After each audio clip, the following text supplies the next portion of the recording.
madalas daanan ng malakas na pagyanig ng bulkan kung saan marami na ang nasawi at nawala ng kabuhayan at negosyo dahil dito. Ating pag-aaralan ang mga nararapat na gawin upang matiyak ang kaligtasan tuwing sasapit ang naturang sakuna. Para sa detalye, balikan mo kami, Fred Monteza. Dinulantang ng magnitude 7.2 na lindol ang Kabisayaan kahapon pasado alas 8 ng umaga. Dahil sa lakas ng pagyanig na daig pa ang lakas ng lindol na tumama sa Haiti noong 2010, marami ring establishmento ang nasira.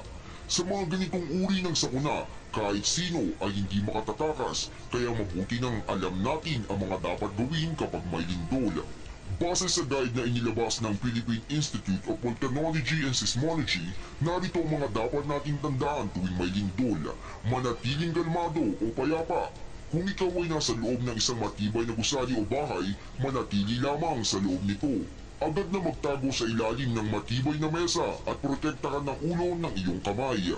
Lumayo sa mga bagay na babasagin tulad ng bintana, ganoon rin sa mga mabibigat na bagay gaya ng kabinet. Sakaling ikaw naman ay nasa labas, agad pumunta sa ligtas at bukas na lugar. Lumayo sa mga puno at poste ng kuryente at iba pang mga bagay na pwedeng bumagsak. Huwag pumunta sa mga tulay, lumayo sa bundok at tabing dagat. Kung ikaw naman ay nasa loob ng sasakyan, huwag na mangahas, agad na bumaba sa sasakyan, huwag tangkaing magmaneho pa. Pagkatapos ng lindol, asahan naman ang sunod-sunod na aftershocks. Makabubuting lumabas ng dali-dali sa gusali ng maingat. Tandaan, huwag gumamit ng elevator. Huwag pumunta sa nasira ng gusali at higit sa lahat, huwag magpapanik. Sa mga nabanggit, wala pa ring tatalo sa pinakamabisang sandata tuwing may sakuna. Ito ay ang time darasal.